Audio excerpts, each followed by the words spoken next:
ఈ జీవితంలో అసలైన తోడు ఎవరు? అమ్మన, నాన్నన, భార్యన, భర్తన, కొడుక, కూతుర, స్నేహితుల, బంధువుల, బామర్దుల?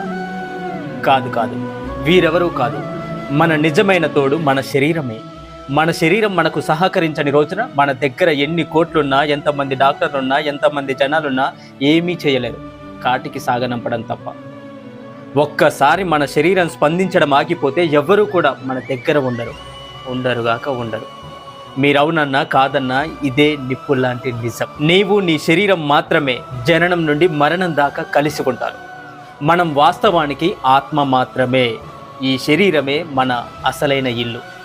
ఏదైతే మన శరీరం కోసం బాధ్యతగా చేస్తామో అదే మనకు తప్పకుండా తిరిగి వస్తుంది. మనం ఎంత ఎక్కువ శ్రద్ధగా శరీరాన్ని చూసుకుంటామో మన శరీరం కూడా నిన్ను అంతే శ్రద్ధగా చూసుకుంటుంది.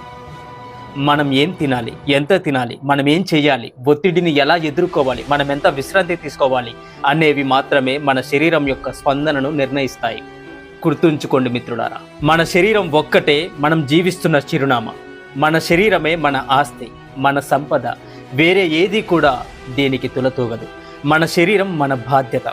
డబ్బు వస్తుంది పోతుంది, బంధువులు స్నేహితులు శాశ్వతం కాదు. మన శరీరానికి ఎవరు సహాయం చెయ్యలేరు, ఒక్క మనకి మనం తప్ప. ఊపిరితిత్తులకు ప్రాణాయామం, మనస్సుకు ధ్యానము, శరీరానికి యోగా, గుండెకు నడక, ప్రేగులకు మంచి ఆహారం, ఆత్మకు మంచి ఆలోచనలు.